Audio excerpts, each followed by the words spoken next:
మానుకోట రాళ్ల మహత్యమేందో తెలంగాణను అడ్డుకున్న ప్రతి ఒక్కడికి తెలుసు. మానుకోటలో 14 ఏళ్ల కిందటనే నిప్పు పుట్టింది, తర్వాత తెలంగాణ వచ్చింది. ఇయాల మీరు వద్దంటే కోర్టుకు పోయినాం, మీరు పర్మిషన్ ఇయ్య అంటే కోర్టుకు పోయి కోర్టుకెళ్ళి పర్మిషన్ తెచ్చుకున్నాం. 1000 మంది అనుకుంటే 25,000 మంది తరలి వచ్చి ఈరోజు బ్రహ్మాండంగా ఈ ప్రభుత్వం మీద ఎంత కోపం ఉందో, ఈ ప్రభుత్వం మీద ఎంత వ్యతిరేకత ఉందో ఇవాళ ఈ మానుకోట మహాధర్నా చూస్తేనే అర్థమైతా ఉన్నది.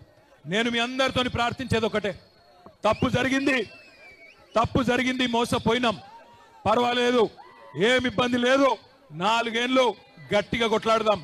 ఒక లగచర్ల కాదు, ఎక్కడ అన్యాయమైన గొంతిప్పుదాం. మొన్న లగచర్ల ఆడబిడ్డలు, మా బంజారా ఆడబిడ్డలు, మా బంజారా ఆడబిడ్డలు, ప్లీజ్ మాట్లాడి, గొంతు పోతుంది, మాట్లాడి. మా బంజారా ఆడబిడ్డలు 30 మంది రైతులను జైల్లో పెడితే వాళ్ళు భయపడలే. మీరు చూసింటారు, జ్యోతి అనే ఆడబిడ్డ 9 నెలల ప్రెగ్నెంట్. ఆమెను మేము అన్నాం, వద్దులే అమ్మా, నువ్వు ఉండు, ఢిల్లీ దాకా ఎందుకు, ఉండు తల్లి అంటే, లేదన్నా నేను బంజారా బిడ్డను కొట్లాడతా, తప్పకుండా రేవంత్ రెడ్డి భరతం పడతా అని చెప్పి ఢిల్లీ దాకా వచ్చింది.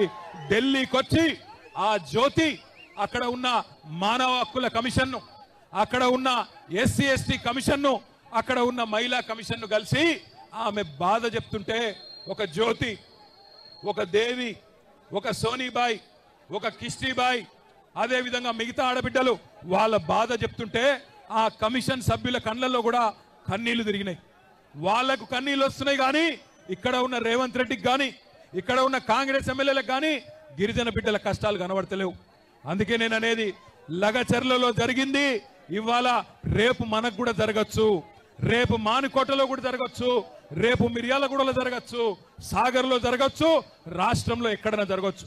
అందుకే ఒక దగ్గర ఒక్కలకు అన్యాయం అయితే, ఎట్లయితే ఒక కాకికి దెబ్బ తగిలితే 100 కాకులు వచ్చి కావు కావుమని కాపాడుకుంటాయో, అట్లాగే తెలంగాణలో ఏ గిరిజన బిడ్డకు అన్యాయమైనా, ఏ గిరిజన ఆడబిడ్డకు అన్యాయమైనా రాష్ట్రం అంతా కదలాలే.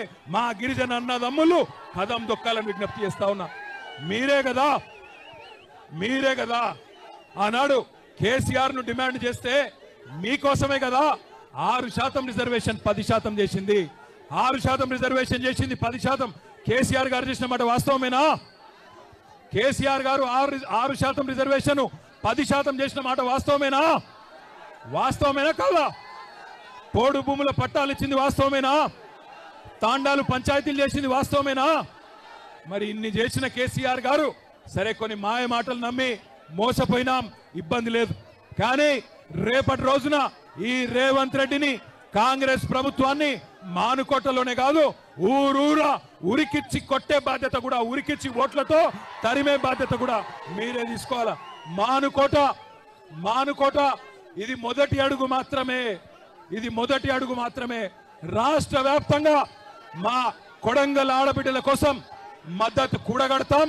మానుకోట మొదటి అడుగు, రాష్ట్రం అంతా తిరుగుతాం. రాష్ట్రంలోని ప్రతి తాండా, ప్రతి పల్లె నుంచి కూడా పెద్ద ఎత్తున రైతులను కూడగడతాం. రేవంత్ రెడ్డికి, కాంగ్రెస్ ప్రభుత్వానికి వ్యతిరేకంగా మద్దతు కూడగడతామని చెప్పి కూడా తెలియజేస్తూ, మీ అందరికీ పేరు పేరున మానుకోటలోని తాండాల నుంచి, గ్రామాల నుంచి తరలి వచ్చిన మా అన్నదమ్ములకు, ఆడబిడ్డలకు పేరు పేరున మీ అందరికీ రామ్ రామ్ తెలియజేస్తూ